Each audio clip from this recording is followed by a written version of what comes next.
Representative from Delaware, Mr. McBride. Thank you, Madam Chair. Ranking Member Keating, also wonderful. Mr. Chairman, could you repeat your introduction again, please? Yes, we have set the standard on the floor of the House, and I'm simply... What is that standard, Mr. Chairman? Would you repeat what you just said when you introduced a duly elected representative from the United States of America? Please. I will. The representative from Delaware, Mr. McBride. Mr. Chairman, you are out of order. Mr. Chairman, have you no decency? Have you no decency? That's tonight's Red Hot video. Fireworks in Congress after Texas Republican Congressman with a lot of common sense, Keith Self, recognized the only transgender member of the United States Congress. That's Delaware Representative Sarah McBride, formerly known as Tim, as a male. That's because that's exactly what he is, with the male genitalia and all that, during a Foreign Affairs Subcommittee hearing.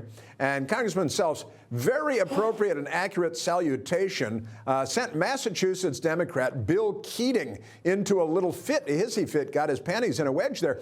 After adjourning the meeting, Congressman Self wrote that, quote, "It is the policy of the United States to recognize two sexes, male and female." Now, that sums it up pretty well. You look a little concerned there. You have to wonder what those two former or late members of Congress in the paintings behind these members in that committee hearing room would think of this type of insult. So you can totally be against trans people in women's sports. You can say, hey, we're focusing too much on which person uses which bathroom.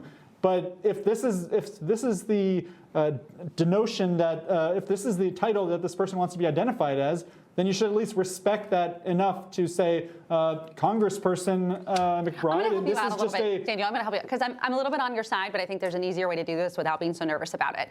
I do think the chairman could have just said, I'm going to recognize the member from wherever. Both these members use this as an opportunity to go viral. I actually agree with you. To their social media bases. I actually don't like what the chairman did. I'm just going to say that. I think there's different ways to be able to address it without actually just like prodding right in there, because it did just give them an unnecessary win. Yeah. Because I do think that the point, too many other people are making the point for you, and you didn't have to do that petty little dig right there. You could just say, I'm going to recognize the member. Tonight in Congress, the member has a member.